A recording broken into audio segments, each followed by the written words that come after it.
பூனா sorry ஓரடிக்க ஒண்ணு வந்து பார்த்தீங்கன்னா, நம்ம நூல் பிரிச்சு எடுத்துட்டு, அந்த ப்ளவுஸ் வந்து கட் பண்ணி எடுப்போம்.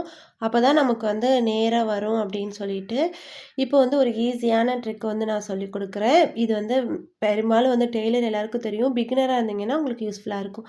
இந்த மாதிரி வந்து ப்ளவுஸ் பீஸ மட்டும் லைட்டா கட் பண்ணிட்டு, இந்த மாதிரி பிடிச்சு இழுத்தீங்கன்னா, கரெக்ட்டா ஒரு ஸ்ட்ரெய்ட் லைனா வந்து நமக்கு அந்த பீஸ் வந்து கிழிஞ்சு வரும். இந்த மாதிரி வந்து கிழிச்சு எடுக்கும்போது, நமக்கு வந்து கோணலாவே வராது. நம்ம ஓரம் தைக்கும்போது நல்லா ஸ்ட்ரெய்ட்டா இருக்கும். அது மாதிரி ப்ளவுஸுமே வந்து நமக்கு ஸ்ட்ரெய்ட்டா கட் பண்ண முடியும். உட்காந்து ஒரு ஒரு நூலா புடிச்சு இழுத்து நம்ம கட் பண்றதுக்கு இந்த ட்ரிக் வந்து ஃபாலோ பண்ணிக்கோங்க. இப்போ வாங்க ஓரமும் தச்சு பார்க்கலாம். இந்த மாதிரி வந்து கட் பண்ணிட்டு நம்ம ஓரம் தைக்கும்போது, நல்லா ஸ்ட்ரெய்ட் லைனா வரும் பாருங்க. ஒரு நமக்கு வந்து லாஸ்ட்ல அப் அண்ட் டவுன் எதுவுமே வராது. இந்த ஓரம் தைக்கிறது வந்து இந்த ட்ரிக் வந்து ஃபாலோ பண்ணி ஓரம் தச்சு பாருங்க. வீடியோ புடிச்சிருந்தா லைக் பண்ணுங்க, கமெண்ட் பண்ணுங்க. மறக்காம சப்ஸ்கிரைப் பண்ணிக்கோங்க. Thank you.